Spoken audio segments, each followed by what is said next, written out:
Hello students, welcome to Kaka series of Enlightened IS Academy. As you know that we are discussing important current affairs of Chhattisgarh in the form of question answer. In this sequence, this is Kaka 016. So let's start. In our previous video, we had given you a quiz. So let's discuss it first. The quiz was on 5th March 2023, Chhattisgarh experienced a loss in the form of sudden demise of Chhattisgarh folk singer Mr. Dhurwa Ram Markam. He formed which of the following art मंच संस्था? Folk art मंच संस्था। जो धुर्वाराम मरकाम जी हैं उनकी death हो गई है, उन्होंने कौन से फोक आर्ट मंच संस्था की स्थापना की थी? तो हमारा आंसर हो जाएगा ऑप्शन बी, माया के फूल संस्था। इसके डिटेल्स को देख लेते हैं। Dhurvaram Markam belonged to Gandai of Khairagarh Chhuikhadan Gandai district.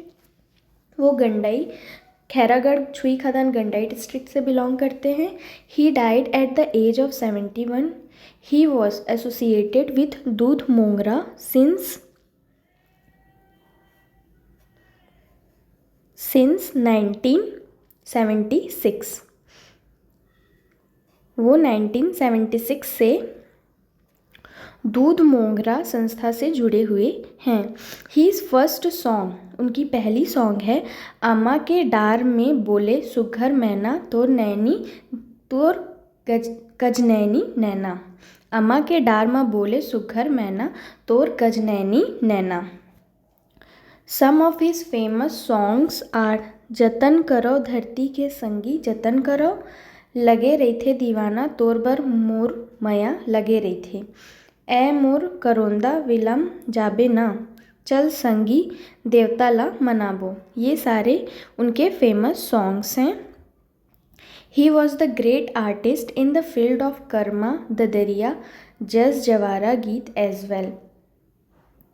वे एक ग्रेट आर्टिस्ट थे in the field of Karma ददरिया जस जवारा गीत as well। In the year 1984-85 he separated from दूध मोंगरा and formed a new institute लोक कला मंच संस्था माया के फूल along with his wife late Dukhiya Bai Markam.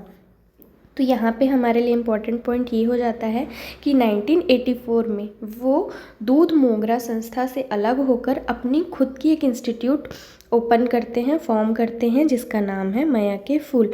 और ये जो इंस्टीट्यूट है उसे उन्होंने अपनी वाइफ के साथ ओपन किया था और उनकी वाइफ का नाम क्या था? दुखिया बाई मरकाम। इसे ध्यान रखिएगा। अब हम अपने आज के सेशन को स्टार्ट करते हैं, जिसमें हमारा पहला क्वेश्चन है Which of the following urban Gauthans has started commercial production of cow dung paints? Option A Durg, Option B Raipur, Option 3 Ambikapur, Option 4 Jagdalpur. Select the correct option। कौन से अर्बन गौठान में कमर्शियल प्रोडक्शन काऊ डंग पेंट का start हुआ है? ये हमारा question है। ये दो अर्बन गौठान्स हैं जहाँ पे ये कमर्शियल प्रोडक्शन स्टार्ट किया गया है और वो दो हैं अंबिकापुर और रायपुर। तो हमारा आंसर हो जाएगा ऑप्शन बी 2 and 3 ओनली। अपने नेक्स्ट क्वेश्चन में आते हैं। Which kind of painting art is used over the brief case of budget 2023-24? जो इस साल का बजट ब्रीफ केस पेश किया गया है, उस बजट ब्रीफ केस में कौन से टाइप का पेंटिंग किया गया है? ये हमारा क्वेश्चन है। Option A portrait painting, option B landscape painting, option C mural painting, option D oil painting. तो इस क्वेश्चन का आंसर हो जाएगा ऑप्शन सी म्यूरल पेंटिंग। चलिए हमारे अगले क्वेश्चन की ओर बढ़ते हैं। पहले इसके डिटेल्स को देख लेते हैं। Chief Minister uses unique mural art briefcase for Chhattisgarh budget presentation. जो उन्होंने ब्रीफकेस यूज़ किया उसमें म्यूरल आर्ट किया गया है, म्यूरल पेंटिंग किया गया था। This briefcase highlights the government's priorities in previous year. Korsa, Bastar art and cow dung briefcase have been used among other things in the budget briefcase।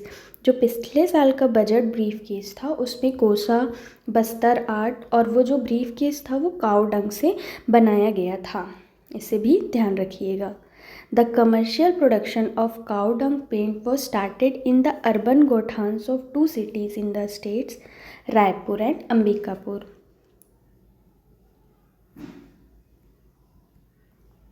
जो urban गौठान्स में commercial production start किया गया है काऊ dung paint का, वो कहाँ कहाँ पे किया गया है? एक तो रायपुर में और दूसरा अंबिकापुर में। The mural was prepared by an artist from the village of Sukhri in Surguja by mixing water colour pigment in an emulsion made in गौठान। जो ये मूरल आर्ट है उसे आर्टिस्ट सुखरी विलेज के आर्टिस्ट के द्वारा बनाया गया है, जो कहाँ के हैं? सरगुजा जिला के हैं। और इसमें जो वाटर कलर पिगमेंट है उसको एक इमल्शन में मिक्स करके ये पेंटिंग की जाती है। It takes 15 days to prepare the budget briefcase and the artist used 9 different colors। ये जो ब्रीफकेस है इसे बनाने के लिए आर्टिस्ट को 15 दिन का समय लगा है और इसमें जो आर्टिस्ट हैं उन्होंने 9 अलग अलग तरह की कलर का इस्तेमाल किया है, इसे ध्यान रखिएगा। तो बजट ब्रीफकेस से ये सारे पॉइंट्स इंपॉर्टेंट थे, इसे ध्यान रखिएगा। अब हम अपने अगले क्वेश्चन की ओर बढ़ते हैं, जो है Recently, Chhattisgarh lost Sri Sohan Potai. He was elected for Member of Parliament 4 times from which of the following Lok Sabha constituency?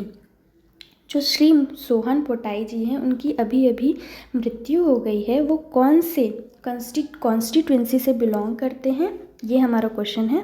वो 4 बार MP बने हैं, कौन से लोकसभा कॉन्स्टिट्यूंसी से? तो हमारे ऑप्शंस हैं A Surguja, B Bastar, C Kanker and D none of the above. तो हमारा आंसर हो जाएगा option C Kanker. Option C Kanker. वो कांकेर कॉन्स्टिट्यूंसी से 4 बार MP चुने गए हैं और ये BJP के लीडर हैं, इसे ध्यान रखिएगा। जैसे कि आप इस फोटो में देख पा रहे होंगे सोहन पोटाई जी को। हमारा नेक्स्ट क्वेश्चन है, in which district of Chhattisgarh forensic science laboratory and college will be established? Chhattisgarh के कौन से ज़िले में फॉरेंसिक साइंस लेबोरेटरी और कॉलेज जो है वो एक्स्टैब्लिश किया जाएगा? हमारे ऑप्शंस हैं A Raipur, B Bhilai, C Durg, D Bilaspur. तो इस क्वेश्चन का आंसर हो जाएगा ऑप्शन C दुर्ग ज़िले में ये जो फॉरेंसिक साइंस लेबोरेटरी और कॉलेज है उसे एक्स्टैब्लिश किया जाएगा। इसके डिटेल्स को देखते हैं। Chhattisgarh gains independence for narco test as permission is granted to conduct narco test in AIIMS Raipur. अब छत्तीसगढ़ अपना खुद का नार्को टेस्ट परफॉर्म कर सकता है, उसे ये परमिशन दिया गया है सेंट्रल मिनिस्ट्री के द्वारा। जो कि ये टेस्ट है वो अब कहाँ पे परफॉर्म किया जाएगा? एम्स जो रायपुर में हॉस्पिटल है वहाँ पे ये टेस्ट कंडक्ट कर सकते हैं छत्तीसगढ़ के लोग। इससे पहले जो नार्को टेस्ट होता था छत्तीसगढ़ में वो अदर स्टेट से करवाया जाता था, बट अब छत्तीसगढ़ में ये फैसिलिटी लाई गई है कि छत्तीसगढ़ में खुद अपने स्टेट के अंदर ये नार्को टेस्ट परफॉर्म किया जाएगा। जो फॉरेंसिक साइंस कॉलेज है, फॉरेंसिक साइंस लेबोरेटरी कॉलेज है, उस will be established in Durg district. उसका एक्स्टैब्लिशमेंट होगा दुर्ग जिले में। And cyber station will be established in all range headquarters. Cyber stations भी एक्स्टैब्लिश किए जाएंगे सारे हेडक्वार्टर्स में। और जो डायल 112 सर्विस था वो पहले सिर्फ 11 डिस्ट्रिक्ट्स में अवेलेबल था, जिसे अब सारे 28 डिस्ट्रिक्ट्स में अवेलेबल कराया गया है। तो अब टोटल 28 डिस्ट्रिक्ट्स में अवेलेबल है ये सर्विस। पहले 11 डिस्ट्रिक्ट्स में थे, उसे अब 17 डिस्ट्रिक्ट्स में भी एक्सटेंड किया गया है, जिसके बाद अब ये पूरे छत्तीसगढ़ के पूरे नहीं 28 डिस्ट्रिक्ट्स में अब ये अवेलेबल है 112 service. Forensic science laboratory college will be constructed in Durg to overcome crime को कम करने के लिए ये जो फॉरेंसिक साइंस लेबोरेटरी कॉलेज है उसका कंस्ट्रक्शन कराया जा रहा है दुर्ग ज़िले में, इसे ध्यान रखिएगा। अब हम अपने आज के क्विज में आते हैं, जो है all the government hospitals of Chhattisgarh are going to provide cashless facilities for all the transaction from which of the following date. Option A 1 June, option B 2 June, option C 3 June, option D none of the above. जो जितने भी छत्तीसगढ़ के government hospitals हैं वहाँ पे कौन से तारीख से जो फैसिलिटीज़ हैं, जो भी सुविधाएं दी जाती हैं हॉस्पिटल, गवर्नमेंट हॉस्पिटल्स के द्वारा, उसे अब निःशुल्क फ्री कर दिया गया है छत्तीसगढ़ के लोगों के लिए। तो वो कौन से दिन से स्टार्ट होगा, ये हमारा क्वेश्चन है। इस क्वेश्चन का आंसर आप हमारे कमेंट सेक्शन में दीजिएगा और हम अपने इस क्वेश्चन को अपने अगले वीडियो में डिस्कस करेंगे। तो आज के सेशन के लिए इतना ही। Thanks for watching this video. Do like, share and subscribe to our YouTube channel and keep enlightening your studies.